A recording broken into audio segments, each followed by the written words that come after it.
All right, is everyone ready? Awesome. Well, thank you so much for coming out on whatever day it is. I don't even know anymore, but it's Wednesday, coming out on this Wednesday evening. We're so grateful to be able to share some stories of our time in the occupied West Bank, where we were engaging in what is known as protective presence, which is where we will use our privilege. We insert our bodies between Palestinians and settlers, Palestinian families who are facing severe settler violence, harassment, land theft, displacement. And so it was a privilege as a Palestinian to be able to effectively go there and play that role, given my privilege as a British citizen.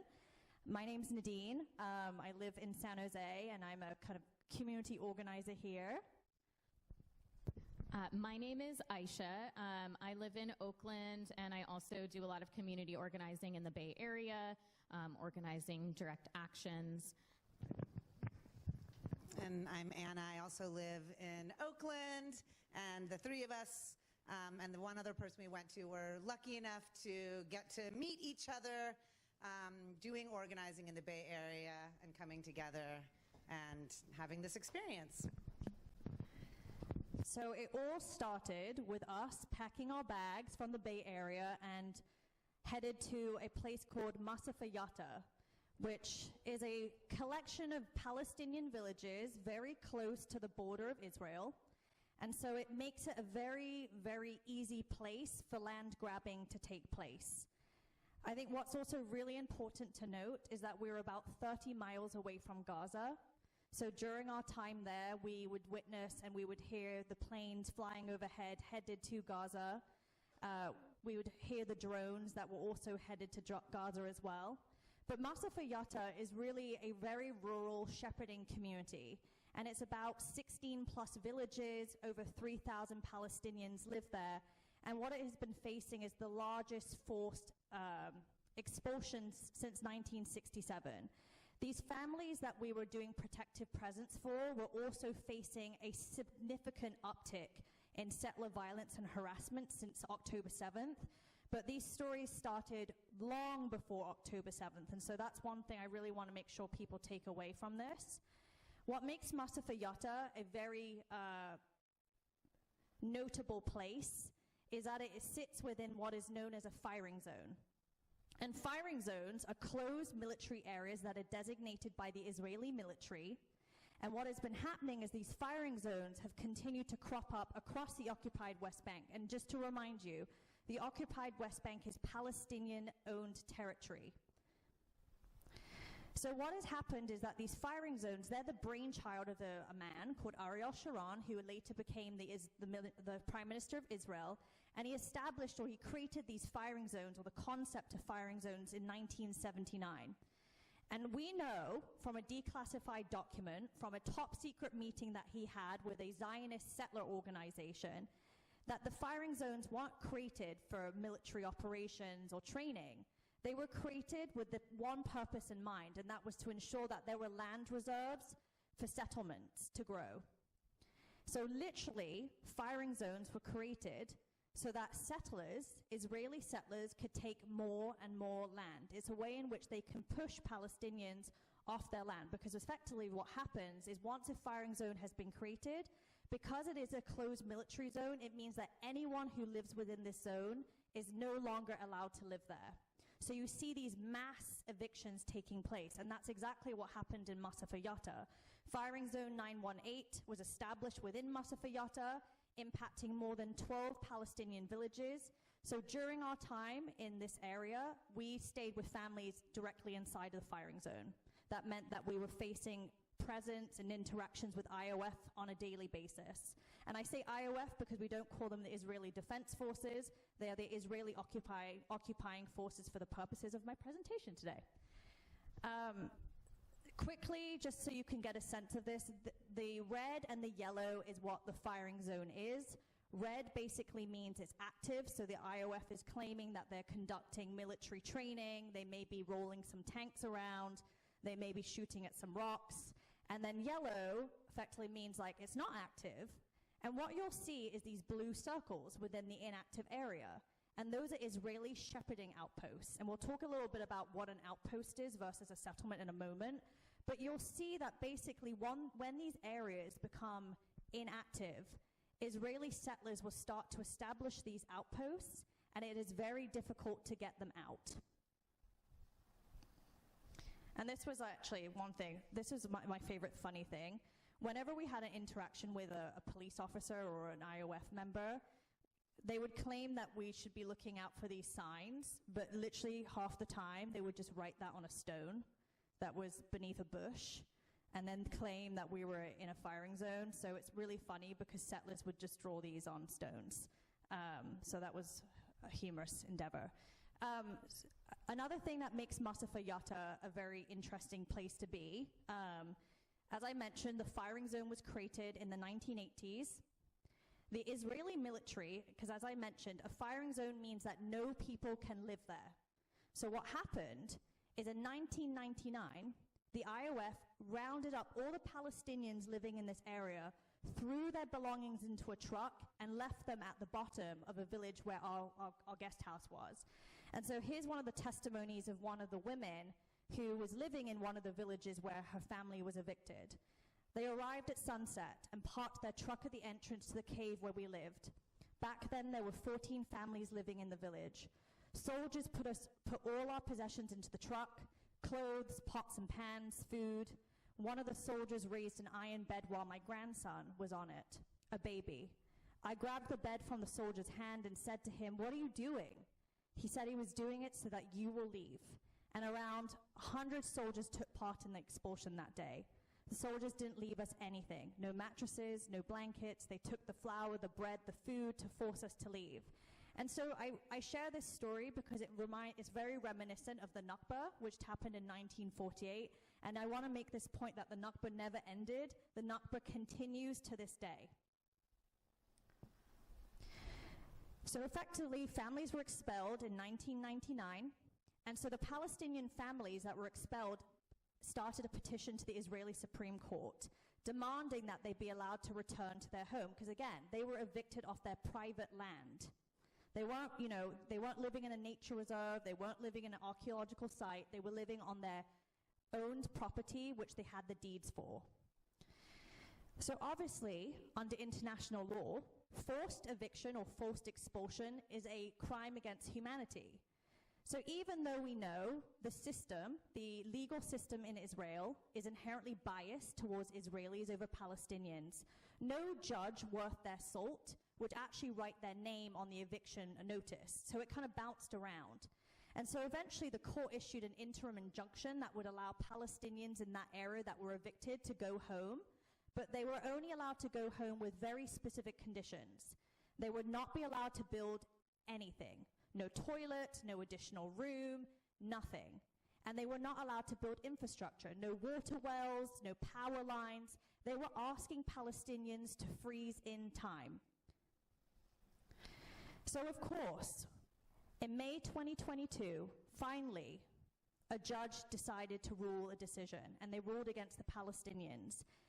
And they used the idea that they said, the Palestinians don't belong here because it's a firing zone. It didn't matter about the fact that they were able to show their deeds to their homes or to the land.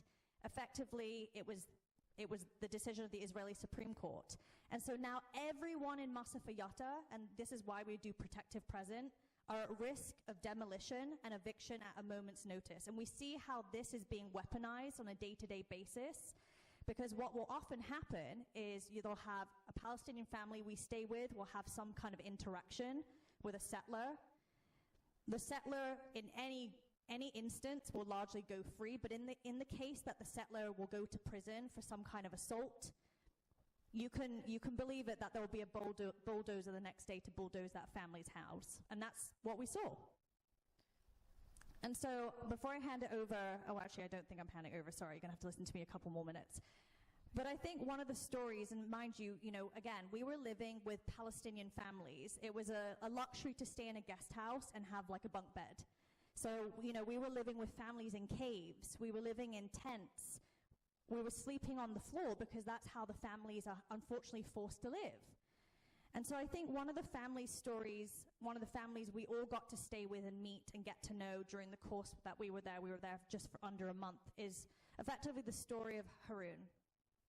And the reason why it really resonates me is because Haroon was a man in his 20s. He was engaged to be married. He was excited about marrying the love of his life. And it all came crumbling down in one day. Effectively, he was building a house for him and his wife, and settlers call a hotline. There is a hotline that settlers can call if they see any kind of building happening, if they see any kind of interaction. And the IOF showed up. And what the settlers were complaining about is that they had noticed that Haroon had a generator. And the reason why he had a generator is because the power lines had gone down. So they were using a generator to ensure that 10 of the houses in that village had power. And they wanted to confiscate the generator. He did not want to give up the generator, and so they ended up shooting him in the throat. Yeah. And he was paralyzed. He became a paraplegic. He could not move. He was still able to speak. But he spent the rest of his life in bed. And so anyway, because they wouldn't let him build the home, they built a cave. And he was living in a cave with his mother, his daughter, his sisters who were looking after him. And this is the cave that we stayed in. This is the cave, actually, Aisha was staying in the night that Iran threw the missiles. We were there when that happened. Actually, one of our colleagues has the debris still. That was an interesting story. But the thing that pains me the most is, despite the fact that they had paralyzed him for the rest of his life, he would obviously go on to die from his injuries. The thing that pains me the most is, like, the harassment didn't stop. And so that's the story of Haroon. And I think one thing that I just want to note is that during our time there, we were praying for these ordinary moments, but ordinary moments were always accompanied by harrowing events. And that's some of the stories that we'll be sharing with you. So I think, there was so many things we could talk about today, but I think we want to cover 4 kind of key areas supplemented with stories. One is we saw the expansion of Israeli outposts and settlements even during our time there, and this is what's effectively intentionally driving Palestinians from their land. We saw a massive amount of settler violence and harassment targeted towards Palestinians, but actually also towards us, and Aisha will go a little bit into this. We saw so many drones, there was so much surveillance, and there was just a constant IOF presence while we were there.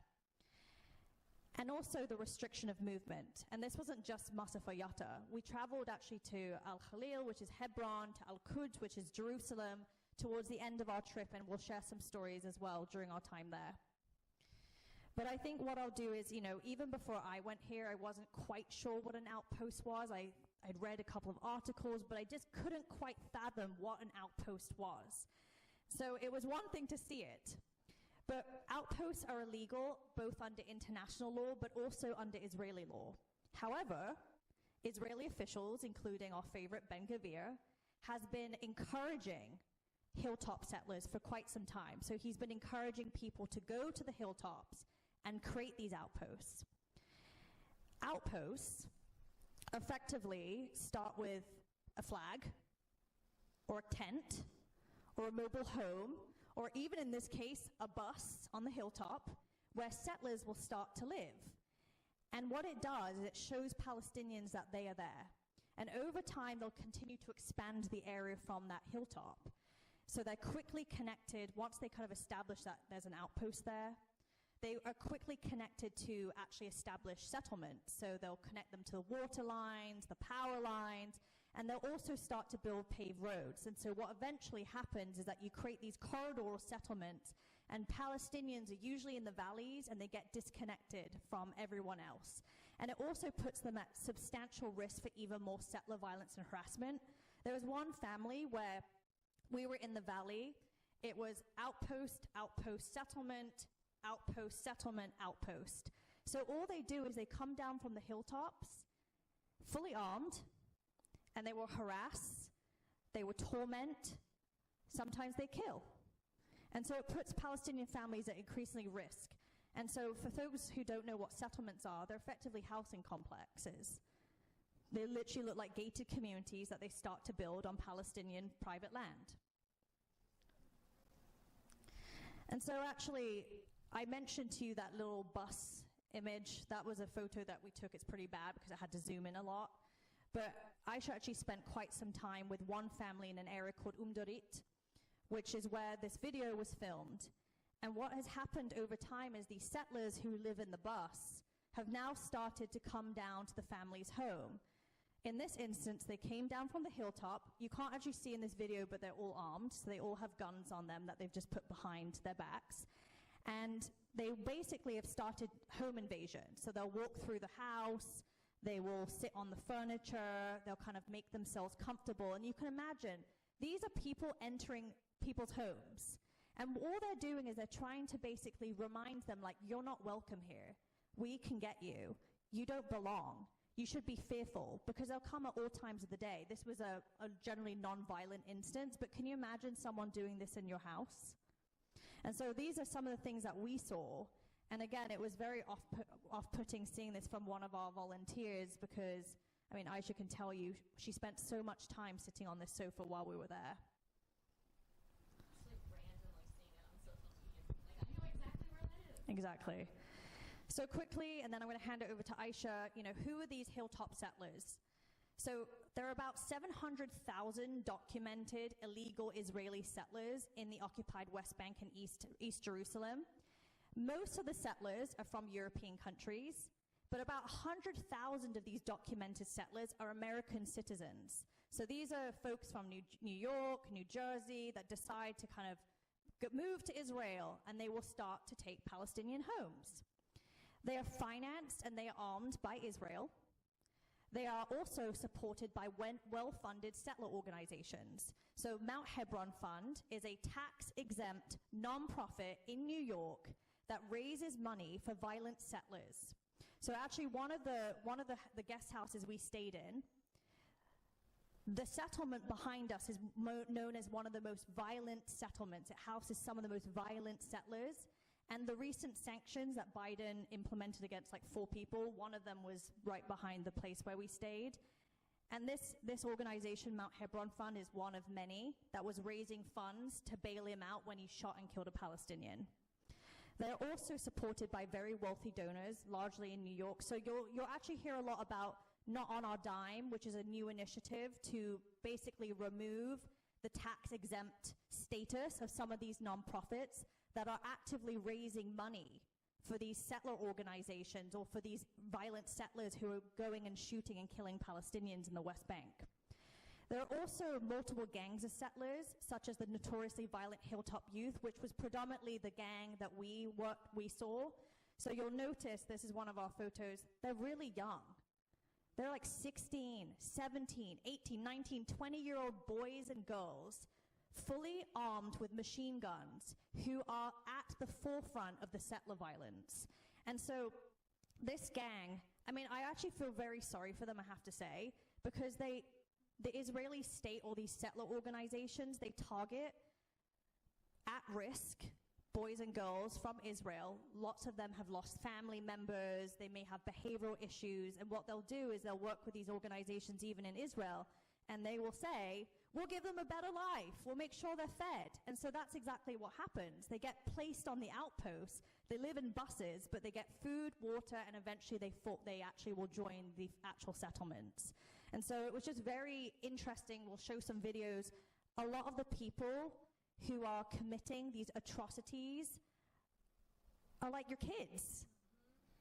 They're literally your kids. And then there's some old dudes, but like mostly your kids.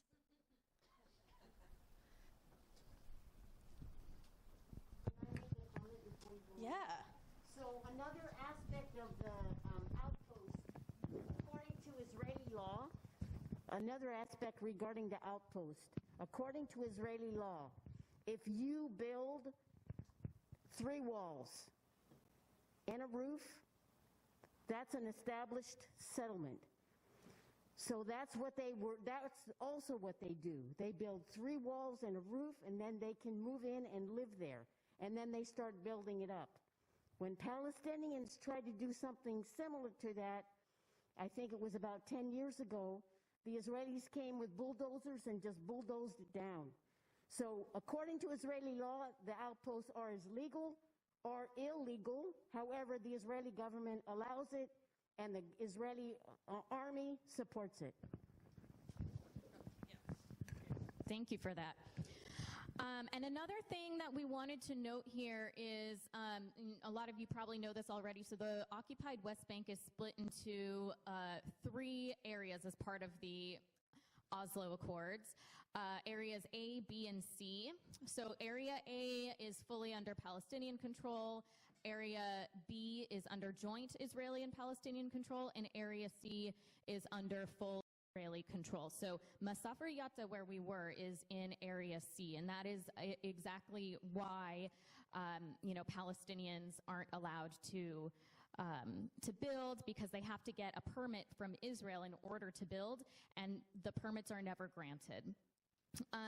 And as Nadine mentioned, the Israeli government pays settlers to report if Palestinians are building on their own land, and they even have a hotline that they use for settlers to call into.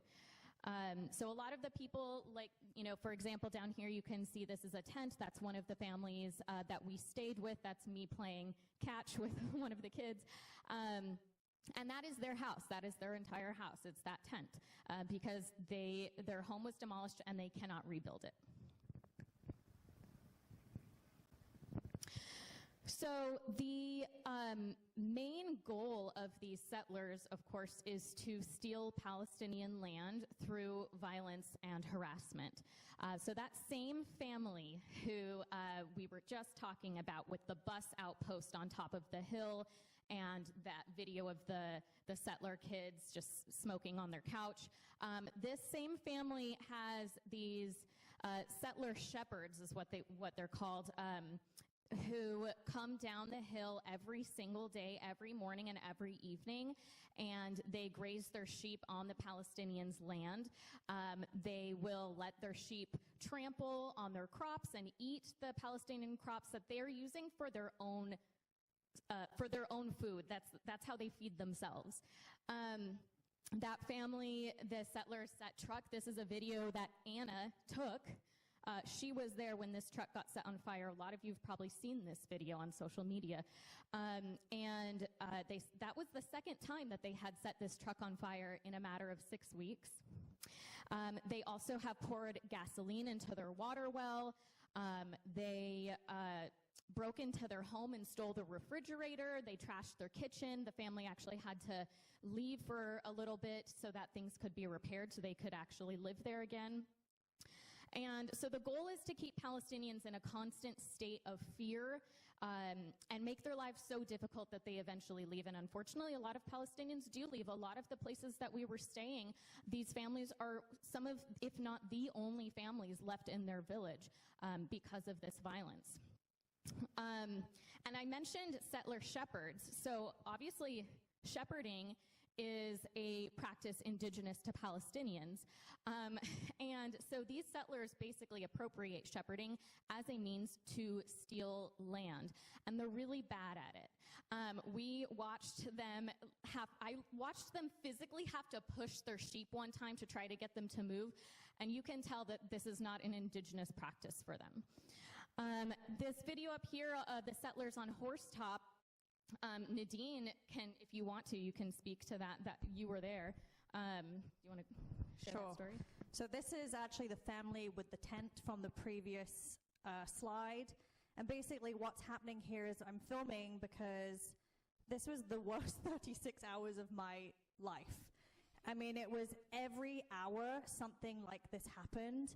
If it wasn't settlers on ATVs going through the village, it was settlers on horseback. If it wasn't settlers on horseback, it was IOF. If it wasn't IOF, it was settler soldiers, which we'll talk about a little bit. Then it would be a drone. Then it was settler soldiers. Then it was IOF. Then it's horseback. And they do this just to keep the family on their toes. And what will happen is you hear the dogs barking. I literally, not even to make it about me, but I literally didn't change my clothes. I slept in my shoes because I knew that at any time the dog barked, I would have to get up because I wouldn't know what the family was about to face. And in this particular video, what happened is there was three, actually I think there was four, but they split up. 4 settlers on horseback came down from a settlement and surrounded the village and actually came up from multiple different directions. And they actually came directly up to me because they saw I was filming and were trying to engage with me and tell me that they came in peace. And what they were doing is that actually they were trying to, they knew that the parents had left to go to the village because they watch at all times. They usually will send a drone to see who's on the property. So they knew that only the children with me. And there were about 13 young children with me. They knew I was the oldest one there. And so they're trying to interact with me. And what they were doing is walking through, trying to go through the tents, trying to rip things down. I just want to laugh a little. They could not ride their horses. They are so bad. Really, it was really so bad. embarrassing. I loved the kids made fun of them. So anyway, we got them back. But they just come up there it's just constant disruption. And the settler, what happens is they'll go back up to the hilltops, they'll tell their cronies in the settlements that there's maybe an international down there, and so automatically IOF or settler soldiers will come down to kind of assess what's happening, why is someone filming, and you just never know what you're going to confront. And so that's what the families have to deal with every single day. Luckily, I think because there was kids, no one was detained. But it's part of surveillance, it's part of harassment, sometimes it's violence. Thankfully, I think because of international presence, they tend to be a little bit more hesitant to actually do anything violent because they are fearful of sanctions. And that's why sanctions are very important. And that's why protective presence is really important, because when they hear you speaking with an American accent or a British accent, they do back off. You see that visibly happening.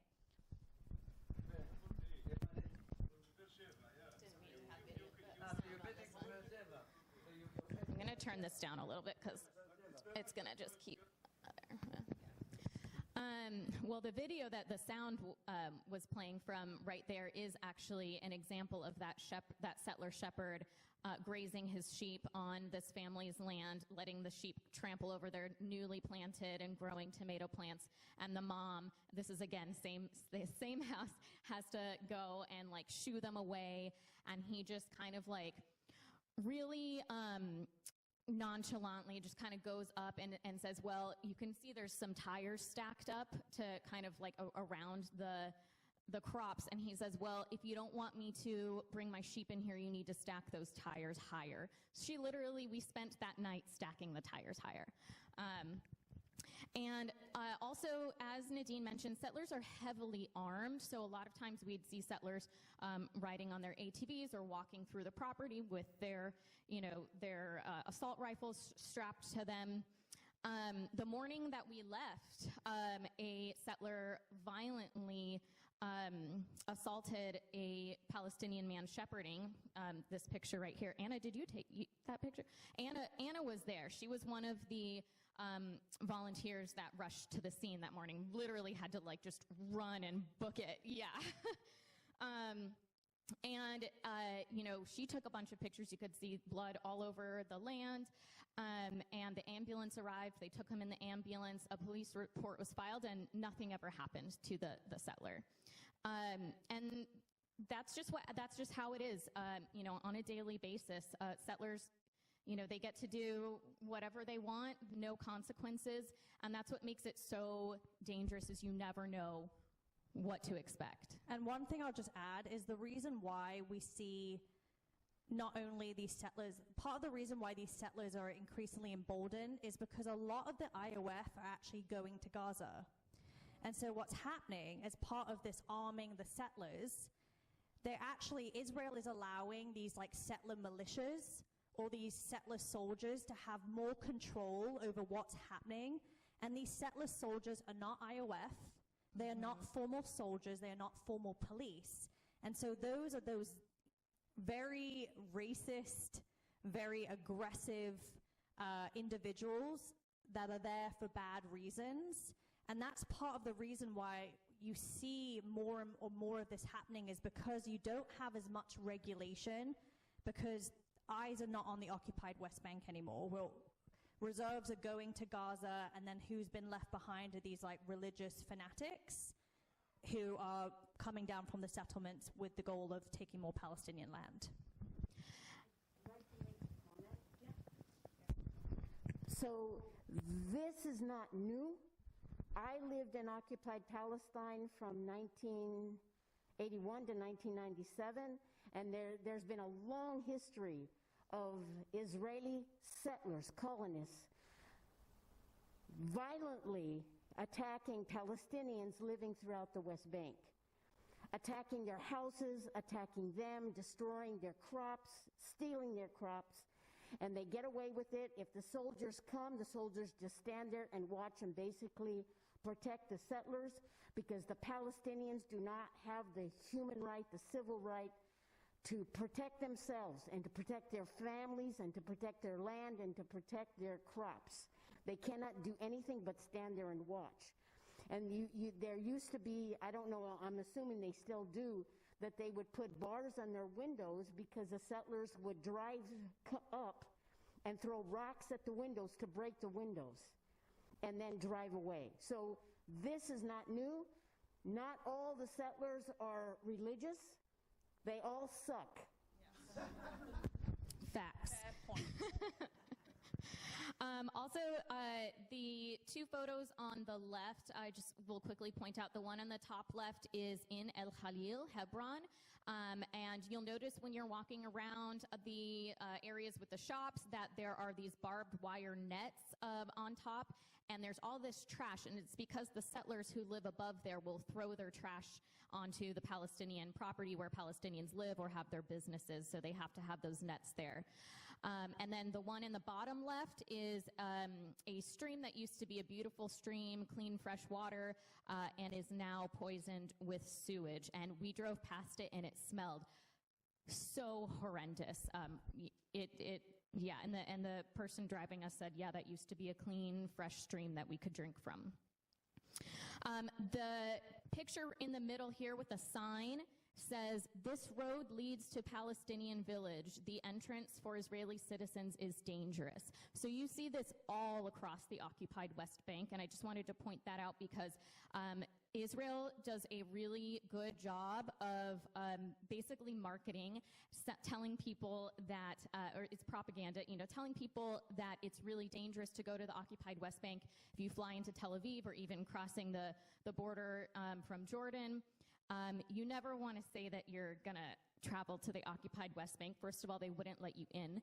But they will tell you that it's really dangerous. And that's really obviously not true. The only dangerous people there are the settlers and the IOF.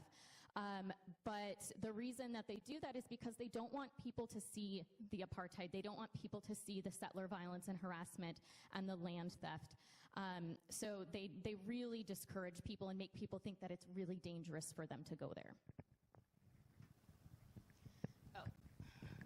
This next video is a video of the Harani family.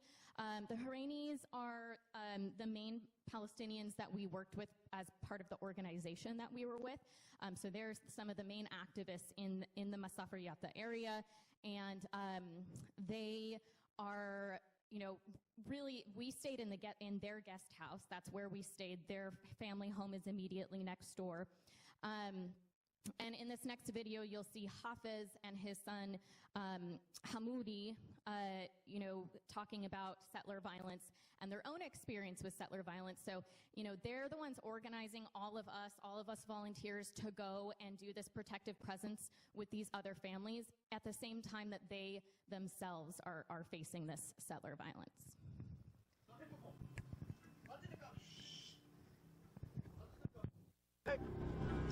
كل الشغل طيب للجنود معنا ها للجنود الشرطة جنود معاكم الشرطة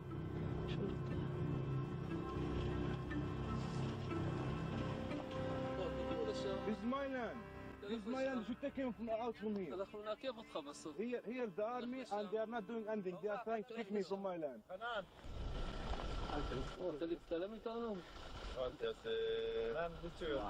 Where are you from? I'm from Tuan here. This is my own land. It's the Bedouin? What is this? What? It's Bedouin. You are Bedouin? You don't know that? Egypt, You don't know? Saudi Arabia, No, Jordan. Yeah. My grandparents, they are Your grandparents. 48. They Palestinian. From the Beersheba, yeah. So you're Bedouin from Beersheba. So your place is Beersheba. Your place Yes, is and this is Beersheba. the land that my grandparents were living in after you evict them from there. And why you evict them from there? You have no answer.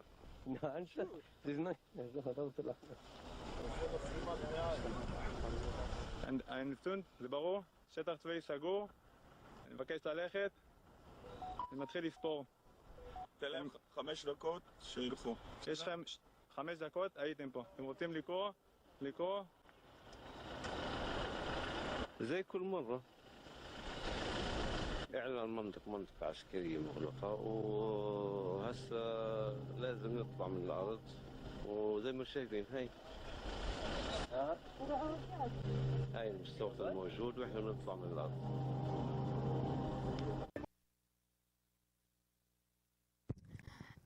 That was a clip from a new AJ Witness short documentary about the Harani family. So if you want to watch the full thing, you can go to AJ Witness and watch the full video. But as you can see, the settlers, the police, and the army work completely together. There is never going to be any accountability for settlers from the Israeli army or police.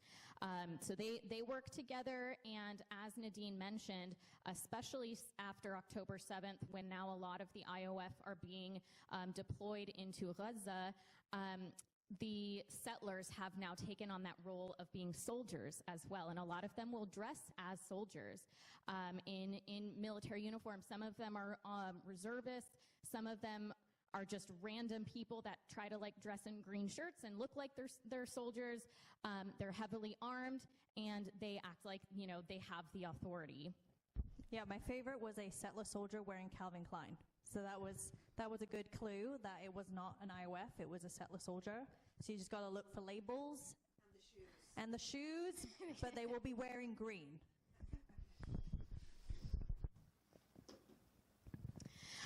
So another thing that I wanted to mention before I get too much into the drones and surveillance part of it is that while we were there, Ben Gvir formed this new police task force specifically targeted at international solidarity activists in the West Bank.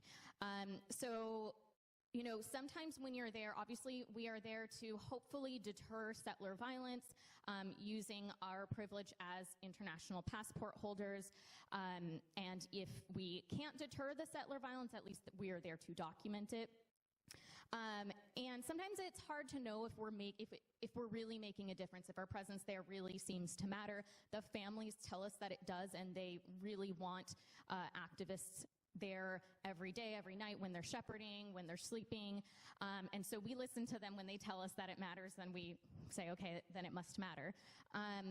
But, sometimes you still kind of wonder. But then when they made this task force specifically targeting those of us who were doing this work in the West Bank, it kind of was a little bit vindicating almost, just to be like, okay, well, clearly we are a threat to them. The quote from when they announced this task force was that these activists are causing instability in the region. So we know that they're threatened by the solidarity work. They don't want international seeing and reporting on their crimes. They want to keep it all hidden. Again, that's also why they warn people to stay away from the West Bank, that it's dangerous. And our faces were also, you can see this drone footage here. This is also something that Nadine filmed. The drones we noticed that they would start to try to capture images of us. The settlers would take pictures of us. Even the soldiers, sometimes we'd be, nearby filming them if they're blocking an entrance to a village, and they would get their phones out and start filming us, or their binoculars, and just stare at us. So we noticed a lot more interest in the international activists as well. So another thing to note is that the settlers, the IOF, and the police are a constant daily presence, as we've kind of displayed. It's actually the first Arabic words that you learn. Nadine and I both speak a little bit of Arabic. But when you go there, the first 3 words that they teach you, and they tell you these are the 3 most important words you need to know. It's mustautin, jaish, and shurta, and that is for settler, army, and police. So what other country do you go visit where those are the 3 most important words? Not hello, thank you, goodbye, please. And by children. Children tell you this. So not the parents, the children teach you, and they tell you those are the 3 most important words, and I think that's quite telling of the environment in which they're being forced to grow up in. Exactly. And the soldiers and the police are always driving back and forth. We'll be shepherding, accompanying shepherds as they shepherd in the field, and you'll see settlers driving by, army, police, and those are really important words to be able to communicate with, so you can make sure everybody is aware. Mustautin, then you go where, you need to know, but those are really the 3 most important words. And then in terms of the drone footage as well, they also use that to surveil for any Palestinian construction as well. So they report that to the civil administration. Their inspectors come and they confiscate construction materials and prevent Palestinians from building. This picture in the upper middle is in Al Khalil in Hebron. It's one of the many watchtowers there. It's estimated that there are surveillance cameras every 300 feet in El Khalil, even on Palestinian private homes. The sound of drones overhead is constant. We heard it the whole time we were there. The IOF is constantly patrolling on foot.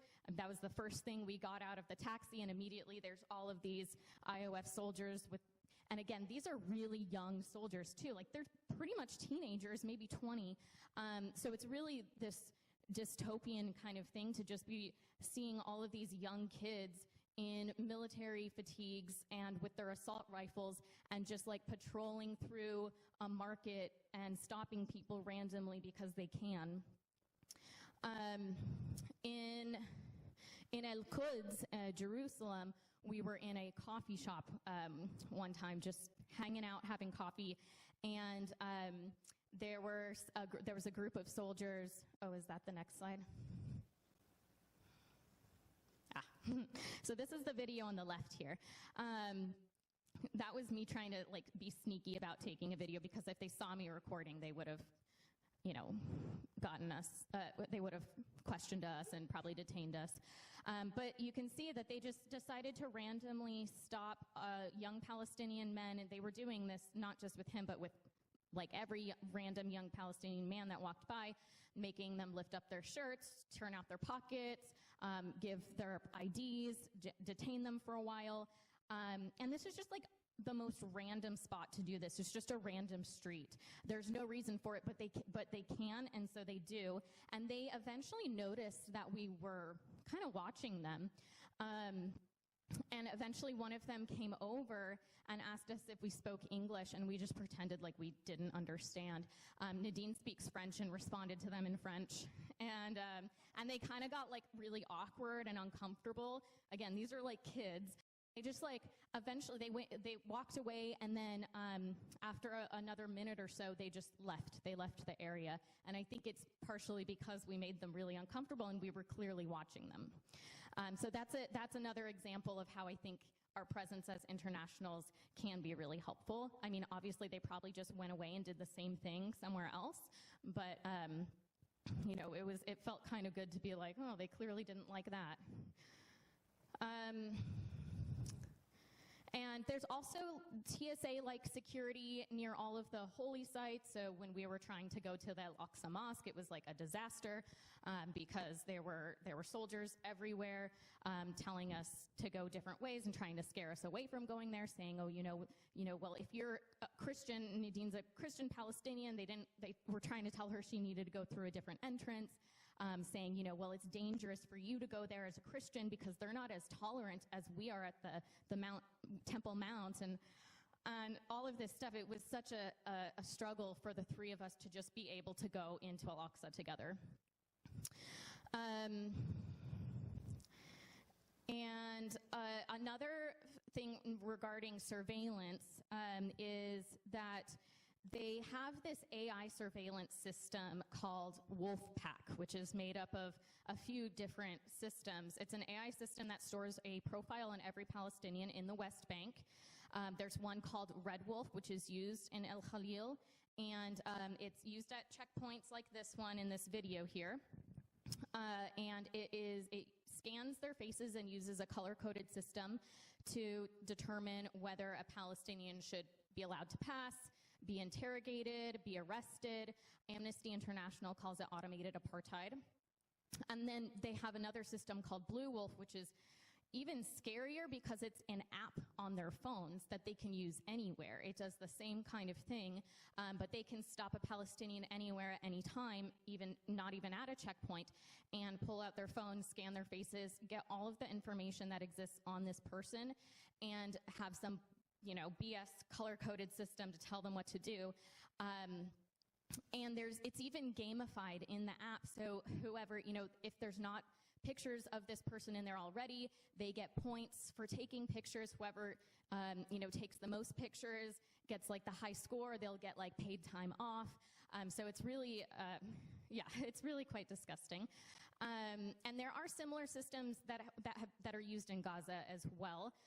So some of you will remember we saw a lot of the footage of people fleeing from the north of Gaza to the south, and some of them were getting pulled out of the street randomly by the soldiers.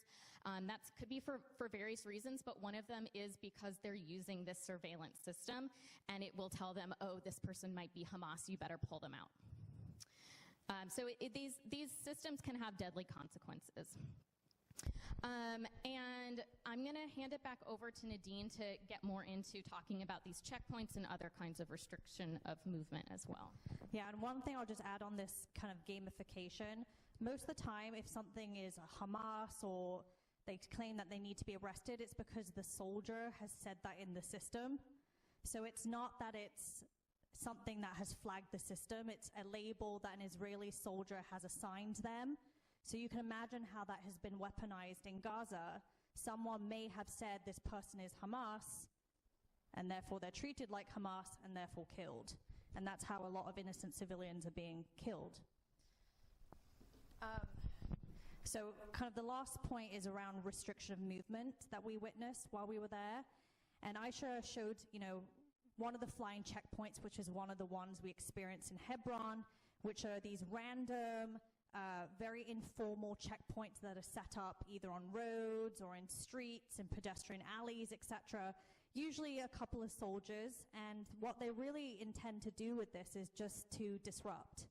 So for instance, when we were actually entering Masafa Yatta, we were in a service, which is a shared taxi, and we were actually on the road for more than 3 hours, which should have been a 1-hour journey, simply because a flying checkpoint had been set up to delay.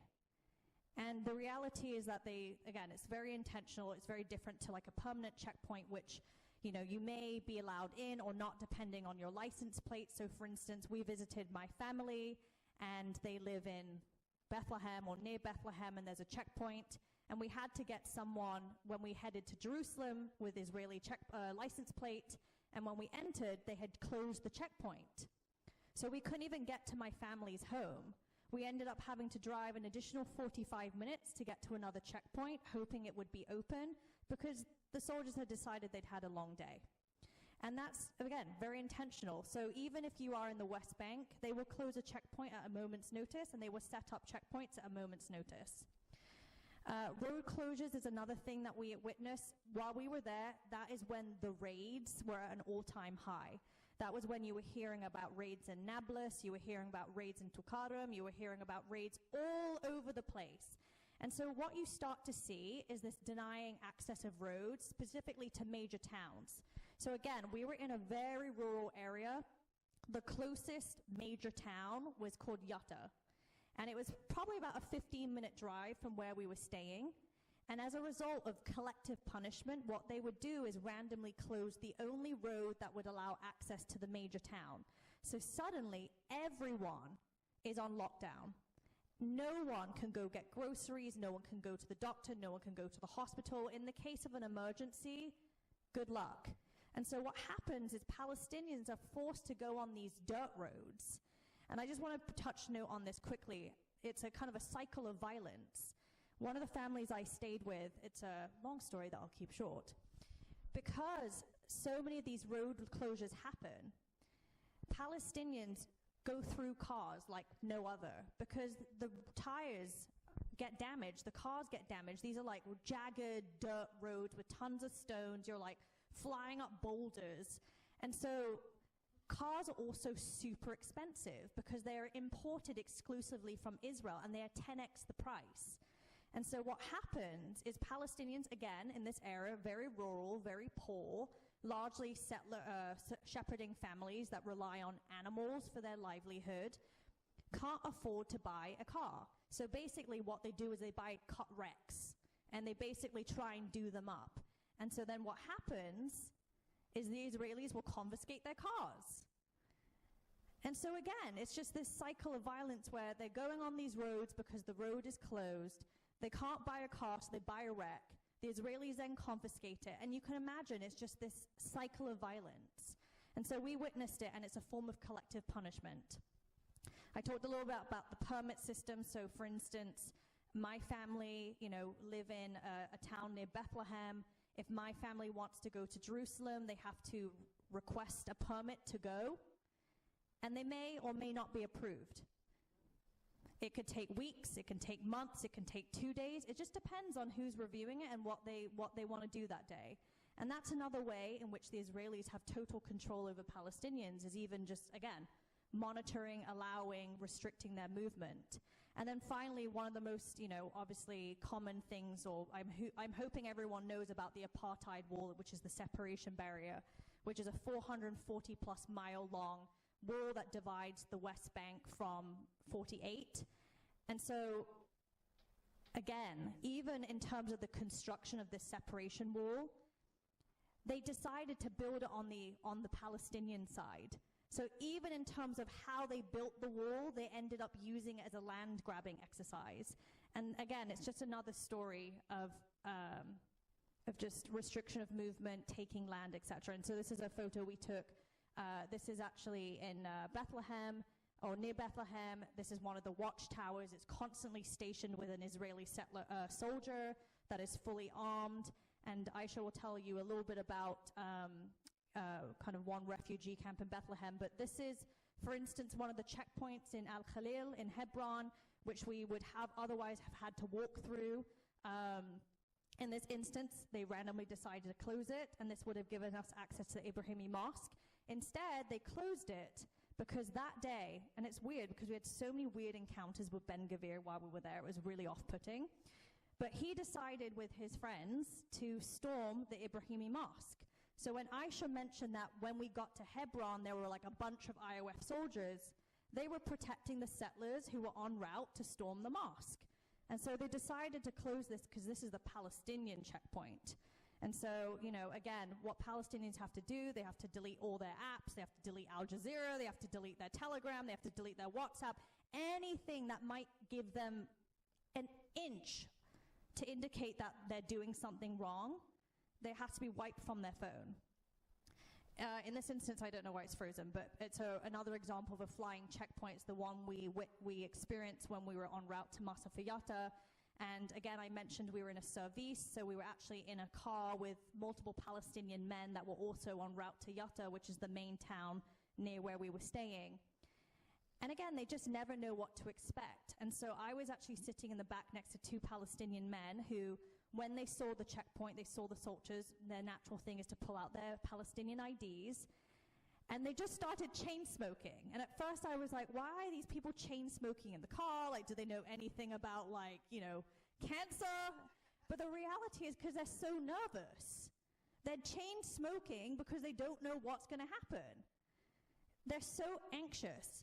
When we finally got through, thankfully they actually let us go quite easily. But again, we'd sat there for over an hour and a half at this point. The sigh of relief from these two men was just so notable. That's how again, it's all about kind of harassment and just this idea that at any time they can be detained for nothing. And then the other image is obviously one that I think is very poignant, which is the apartheid wall. It's the image of what it should look like. Like if you were to break through the wall, and actually while we were there, Palestinians actually did break like a part of the separation barrier, which was epic. So I'm hoping that one day we'll see the breaking of the separation barrier, and that's what we'll see on the other side. Yeah. Some more important information regarding the apartheid wall. It deeply cuts into Palestine. What it also did is it took the agricultural land that the Palestinians farm, and it's some villages and some cities are almost totally surrounded by the wall. And there's a gate there that is manned, staffed by Israeli soldiers. And if they decide to lock the gate and go away, nobody can get out, nobody can get in. The Palestinians use that gate to go to work, to go to their fields, to go to school. And if that gate is locked, they're out of luck. They can't go back home, they can't get to work, the kids can't get to school. And it's the rich agricultural land that Israel continues to steal and confiscate.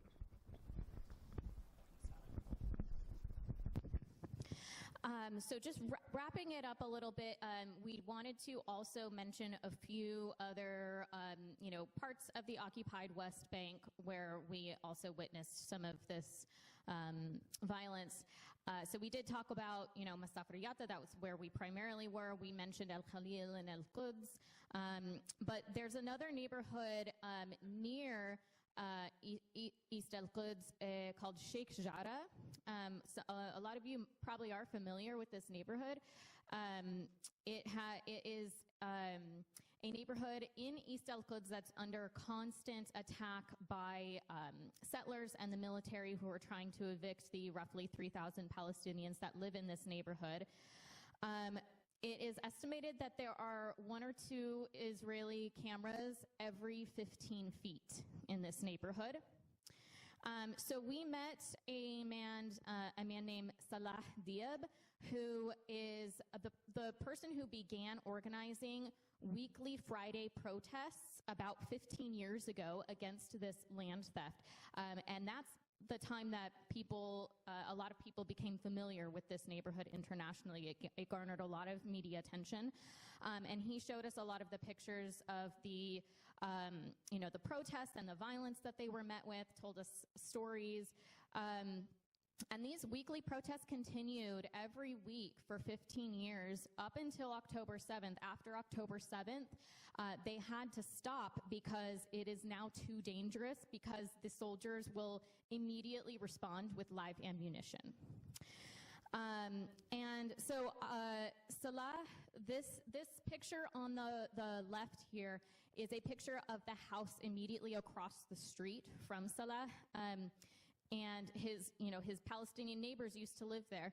But as you can see, settlers have taken over and put up an Israeli flag. They've also put up dozens of security cameras directly facing Salah's house. He jokes that, they are the ones living in fear and he's the one living in peace, because clearly, they're so afraid of him. They need all of these security cameras facing him at all times. Immediately next door from Salah is the famous El Qud family home. A lot of you probably know that famous video, Jacob, you're stealing my house. You know that one where it's like settlers like stealing. Anyways, that's their house.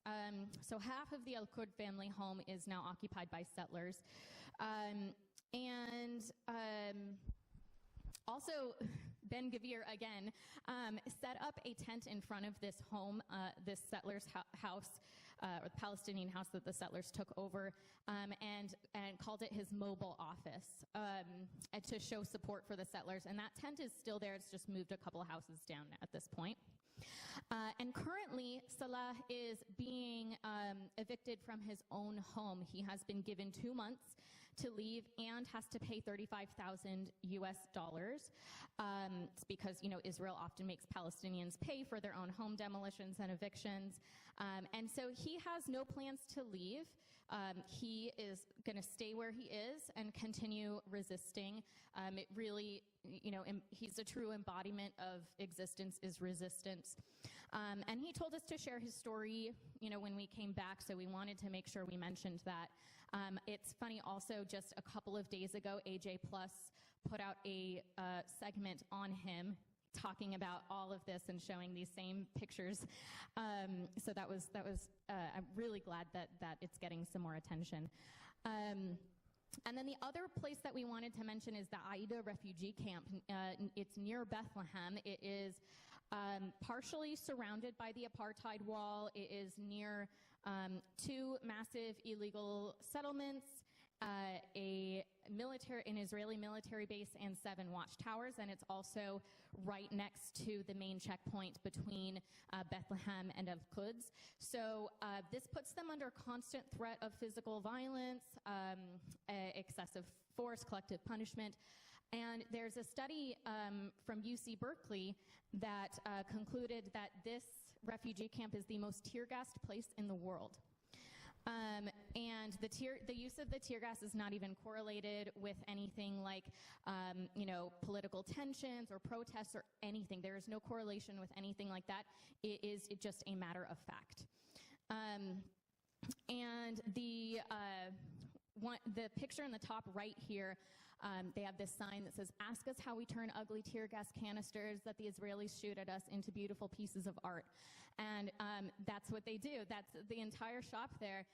They have amazing artwork and jewelry that they use these made in USA tear gas canisters, and they create art. This ring that I'm wearing here is made out of tear gas, and the person who was working in the shop that day kind of joked that, like, yeah, this is like from the U.S. and now you're taking it back to the U.S.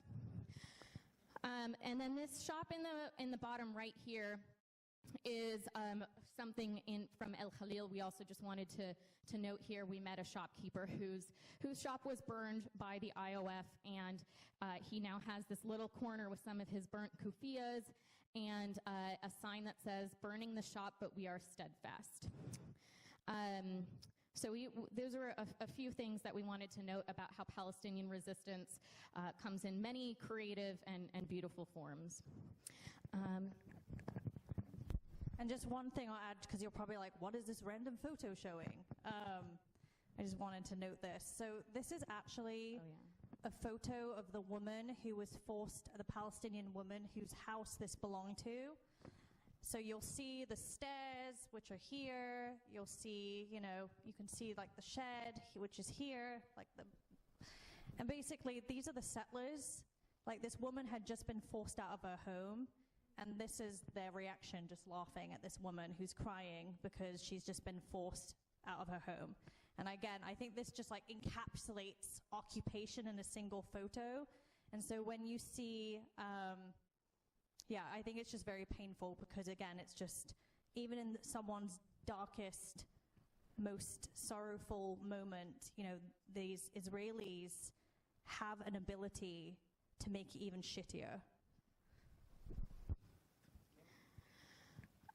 And then really quickly before I hand it over, these are just a few other photos. This one was just great to see. I think that was in El Khalil. Yeah, and it says Congress must stop funding Israeli apartheid, and obviously they're talking about U.S. Congress. Just some artwork that we saw. This is the house of one of the Palestinians in the neighborhood that we stayed in, who also hosts a lot of the volunteers, and it says, "On this land, there's something worth living for." Yeah, yep. Okay, so now I'm going to hand it over. I see. Okay, sorry. I forgot there's more. Well, I think just to, and then we'll hand over to Anna, who's going to bring you to action. So you want to talk? I think I want to just circle back to a point I made very early about these ordinary moments that were often accompanied by the most harrowing events. And these were some examples of those ordinary moments that, we had to remind ourselves to enjoy, because we didn't really know when these ordinary moments would be disrupted. So we had these beautiful moments with hanging out with children of shepherds who taught us so much about land, who can tell you about every single plant. You point to the plant, they'll tell you what it is, what they do with it, what it can make, what medicine it is. They are so connected to the land. There were animals everywhere. There were kittens, there were bunnies, there were sheep, there were goats, there was every single animal, and there was just laughter and joy.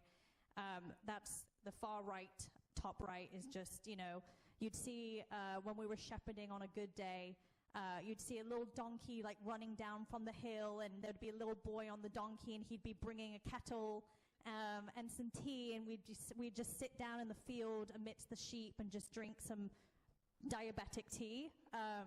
Yeah, I think I came back and I was like, I have pre-diabetes. I drank so much of this tea, but it was just those simple moments of just in the middle of a field, you know, creating a small little fire and making some tea and enjoying some really bad translated jokes on an app. You don't even want to know what some of those translations were, but and then I think this beautiful moment that Anna captured when we eventually got into the Al-Aqsa Mosque, and Aisha was crying, I was just staring. But it was this beautiful moment we captured where we were like, we are here. We are here at the epicenter of some of the struggle. And it was this just beautiful moment. And then here's like Aisha playing with one of the families. I'm recording that. It's not me. Whatever. I'm not blonde. She was playing at some point. But just these moments where we would play with the families. We spent a lot of time connecting with the children, learning about them, learning the language, eating with them. And I think, Aisha, you always have a funny story to tell about this top picture with you and this gentleman. This is the man who owned that tent that we picture of before, and he was hilarious. He had a lot of he had a lot of children. It was really fun hanging out there. He also had this like piece of paper that he kept with him at all times of all of the words in English that he knows, and so he'd teach us and we'd teach him. It was like a really kind of cool language exchange that we had going, and then he was really upset that my dad didn't teach me better Arabic, and so he was like, you need to call your dad right now.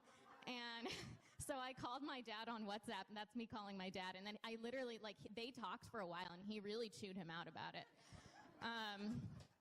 So that was pretty funny. And then one other thing that I will say about the Al-Aqsa, it was very emotional, and I think it's because Al-Aqsa is such a symbol of the struggle for Palestinian liberation, and it was such a struggle just for the three of us to get there that day. The soldiers were trying to tell us to go all over the place, and then we'd go somewhere and they'd tell us to go back. They were trying to separate us. We got into some... Aisha got into some. Aisha almost I started got getting a little bit like, but you know, I was like, I have this privilege as a U.S. passport holder. I can push back a little bit. I can give them a little bit of attitude, and Palestinians don't have that privilege. So I kind of pushed it a little bit, maybe too much. But we finally got there, and I wasn't expecting to be emotional. I'm not, religious, but it's because it was such a huge moment to be able to step foot in that compound, knowing everything that it symbolizes, and all of the Palestinians that don't get to go there. And that's what I was thinking about, how unfair it is that I get to be there, and many of the people in this room are never allowed. Inshallah, one day. But yeah, these were just some images of some of the fun and the beauty that we saw as well. And now we're going to pass it over to Anna to talk about taking action, what we can do next. Oh, thank you so much. Wow.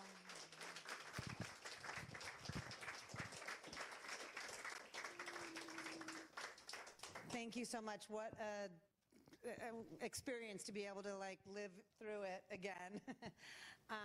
Thank you so much. I really feel like we should take this on the road because this is such a crucial time. So I'm here, as Harvey Milk said, I'm here to recruit you. I know you already believe and are fighting for Palestinian liberation. You wouldn't be here if you didn't believe that.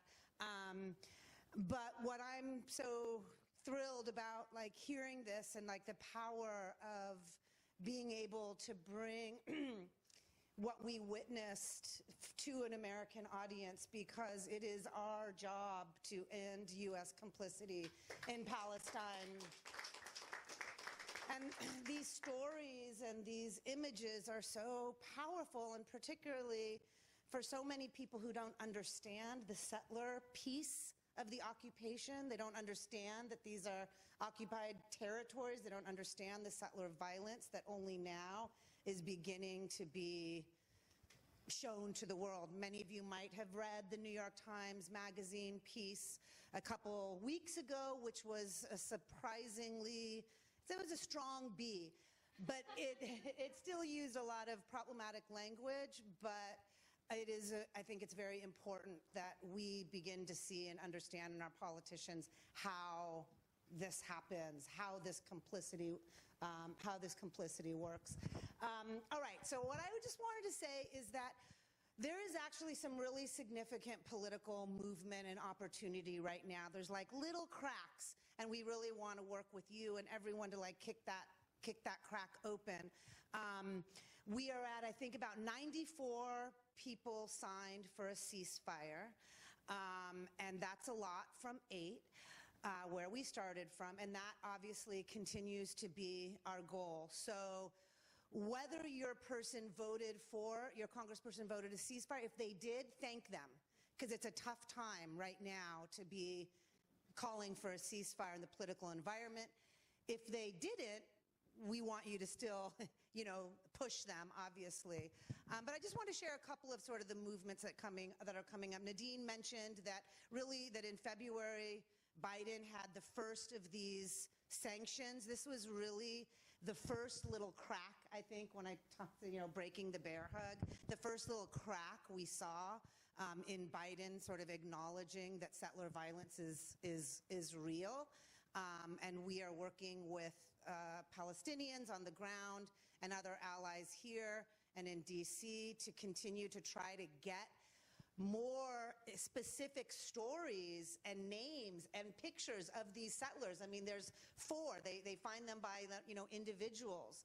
We now have firsthand experience. We want to continue to organize amongst the international solidarity community that's doing this work and bring that home as well, and really try to kick that door open so we can get more settler sanctions. We also know we saw a new campaign, Not on Our Dime. That's New York State. Hopefully we can do something similar here, which is basically, let's get rid of this tax-exempt status for these charities that are essentially funding the occupation and funding this kind of violence. There's tons of great resources that are coming out right now, and I have them all written down, but maybe we can follow up with a document with the QR codes or whatever. But there's amazing organizing right now about breaking the bonds, about whether or not your city has invested in Israeli bonds and trying to divest from those bonds, or across cities and counties and states where we have pension funds and retirement funds and so much money that we don't even know about that is going to Israel right now. So not only are we giving them $4 billion a year, but there's tons of other financial incentives and ways that they get our money through our retirement funds, through our, just through all those kind of quiet and loud ways that we're funding those monies to get there. So it's a critical time for us to keep organizing. It's a critical time for us to continue learning about these issues, and also how we can, and also to just get to be organizing more. So it's like, if you had a ceasefire, I've been doing a little research on the San Jose community Congress people. Like, you have some allies, and then you have some really, really terrible people. This summer, they're going to be home. They're going to be like 3 one-week recesses they'll have, and then there'll be a 3-week one. I've heard people talk about, I don't want to misread the Intifada summer, or I can't remember what the pithy name of it is, but this is going to be an incredibly important time for us to be organizing, to be doing direct actions in front of our, at our districts, offices, to keep doing all the phone banks. I mean, it's an incredibly important time to really keep up this pressure, because we know that even if, inshallah, we can get this genocide ended, earlier than before the end of the year, which is just like horrifying, I'm sure, for everyone to hear the same news on one day. Oh, we think it's going to be maybe till the end of the year. And also we discovered that it's specifically U.S. bombs that were let loose this weekend in Rafah. But so it's an incredibly important time for us to really keep the pressure on. Yeah, and then just really, I mean, I guess I've kind of covered everything. Just a couple of key pieces of legislation I wanted to direct your attention to is, obviously, I mentioned the ceasefire one. Another big one is this anti-Semitism bill that's making around, I think it's HR 6090, and this uses the Holocaust remembrance version of anti-Semitism. And what it does is it means that any federal, it sort of limits, right now there's like a variety of different descriptions of anti-Semitism that people can use specifically in the Department of Education. So when they're investigating claims of anti-Semitism, this basically means you can only use this IHW International Remembrance one that basically conflates criticism of Israel as anti-Zionism. As anti-Semitism, excuse me. There's also a bunch of legislation that is meant to criminalize the students out there. So there's just bad stuff all around. The good news is it does look like there is going to be some really good, it's not out there yet, but it does look like there's going to be some great arms embargo legislation, very simple legislation that's going to be a great vehicle for our organizing. So anyway, so I just wanted to remind you that, you know, as dire and as, you know, the situation is, this is such an incredible time for us to be organizing, and in spite of the repression, we have to get stronger. So map your legislative districts, see who's in line, you know, who cares about what, and just really keep fighting so we can all see that together we can free Palestine.